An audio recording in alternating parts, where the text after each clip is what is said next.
I'd say one of the things that really concerned me about going on this trip, despite the fact that I was sort of feeling like, oh, I can do this, is, you know, would I be able to do something that, or see something I can do to help?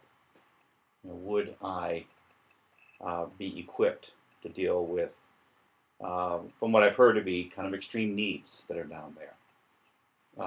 Would I be able to um, even just be present, with the people? I wasn't even sure what I would be doing once I arrived there. I had no idea Mm-hmm. what to expect. And so I just finally decided, well, I'm in God's hands, so, I will do what has to be done there. It was apprehensive. I was hoping that something would affect me and I would be able to learn something from this and come back with maybe a different attitude or a different outlook on a different part of the world or a different culture that I've never seen before. And I think once I got down there, I began to realize that it wasn't me that I should be looking to change, but I should be looking to see what change I can make down there. I thought that it was a incredibly beautiful land. There was a richness to the fields, the rainforests, to the hills and the mountains, that was incredible to me. And I was dazzled. And there was something exotic anyway. I mean, the flora and fauna are not what you find in Baltimore. I thought to go into a village and see little turkeys wandering around in the high grass, eating bugs, and they'd stare at you, and then they'd go off and do what they're doing, and then little ducklings would come by, and pigs running back and forth and doing whatever they did, and the children exactly the same, little dark bright eyes, and grinning, mischievous, and full of fun, and full of joy. Driving down the highway at a great speed, and he all of a sudden hears music coming out of the trees, and that's how we found Tamarind. You remember that? Mm-hmm. Yeah. And Father Murray said, it's got to be around here somewhere. And you said, well, I think we just went past it as the music faded. So we got out of the truck, and we walk up a path, and there are the ladies singing in the church, those wonderful melodies. It was so dark. So dark. It was completely dark, pitch black. There was just the candlelight. There were no street lights, nothing but things that we know and enjoy.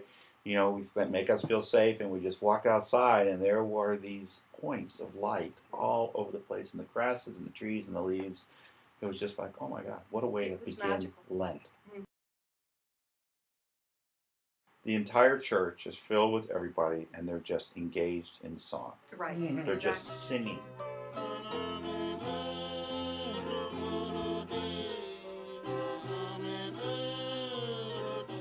They're just singing. Everyone is singing their hearts out. And I was thinking, wow, isn't that incredible? They're gathered. They're not leaving. They're hungry. It was beautiful how they just all spoke out. Yeah. And I know it was different because we couldn't understand what they were saying. You got the feeling. But you got the feeling. We didn't have to hear the words. We didn't have to understand what they were saying. But you could tell that it was extremely heartfelt prayer. Mm-hmm. They were pouring themselves out then. They were pouring themselves out, and asking God's help.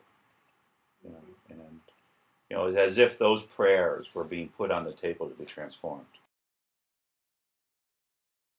And the thing that impressed me more than anything else, I think, about the way in which the services were performed was the fact that you and Father Murray could walk into a church in a village, very plain, and it would be prepared for you. You had nothing you needed to do to organize it, and it was done by the people, by the catechists and the people that were working for them. The hymns rolled out without anybody saying anything, and they rolled out in the succession they were supposed to. I was terribly impressed by the way that the villagers had organized themselves to abide with the faith. I think what that does is it demonstrates the depth of commitment that the villagers that we saw have to the church. And watching Father Murray at the age of 75, spending all day in a vehicle going along dirt roads, visiting these villages and coming back at night absolutely exhausted. And Father Pearl, same way. The depth of commitment of the church to them and them to the church, to me, really struck a chord.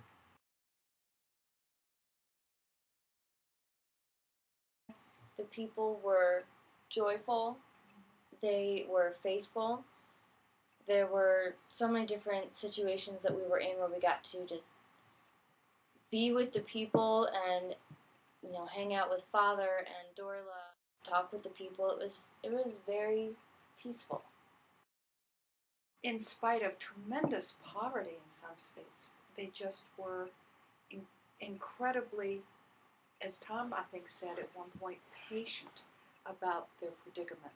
They and accepting, but there was a sense of pride as well. They appreciated what they did have. Mm-hmm. I think they viewed their lives, even though their lives, you know, maybe by our lenses were lacking, didn't have a lot of the things that we sort of take for granted. You know, they had a sense of peace and Contentment. Well, one of the things that happens is that you get to see that cultures other than our own can be integrated, grounded, and successful, and that they don't need a lot of the trappings that we need. And if we live, according to modern philosophers, an atomized, individualistic life, they don't. They are very much community. What they did was always a communal effort, that they did not view themselves as individually owning something. It was owned only with respect to all of the other people, so that it was a communal life. it seems to me a great emphasis on education there. Oh, yes. You know, that they see that as the means to the end. That if they're going to develop as a people, as a nation, that they have to educate the young people. And, you know, every village had a school. More than one. Yeah. Every village had, you know, teachers who were trained. You know. And the Roman Catholic Church is very much part yeah, of that. And the church, you know, the Roman Catholic Church is, you know, runs most of the schools, not all the schools, but most of the schools in the Toledo district.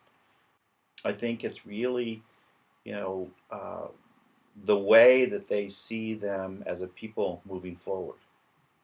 I see them investing in education. Mm-hmm. You know, and the schools are filled. They're lively, vibrant places. Mark is absolutely right. The one thing that we heard over and over and over again, even in the villages, was education. And the cost of it to a villager who has no money. We saw how many people travel 2.5 hours Yes. just to go to school, Yes. Yeah. or give up working for their family so that they could afford to go to school. It wasn't just, yeah, I think I'll go to high school. I mean, they had to work really hard to do that. But they all had this sense of paying back. Yes. Everybody we talked to had this sense that they're going to school for the purpose of helping others. They're such a warm, peaceful people, and I pray that I will have an opportunity to go back down. There's so much need down there, so much more I feel that I would be prepared to help with next time. I understand a little bit more about the culture, but to go back down and begin making a difference. They're not a disconnected group of people. You know, they really are our sisters and brothers. and just keep our hearts open, to their needs and respond to it if at all possible.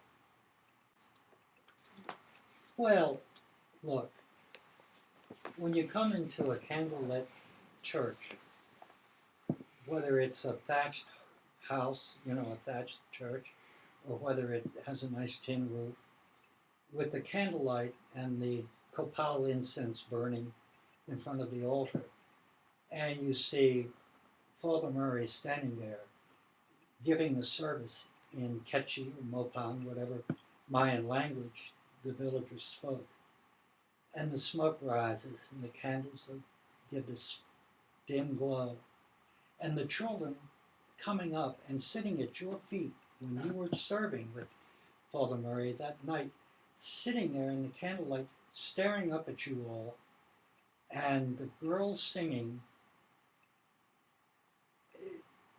There it is. I mean, what more do you need to come together? If that isn't where Christ is, then where? Mm-hmm.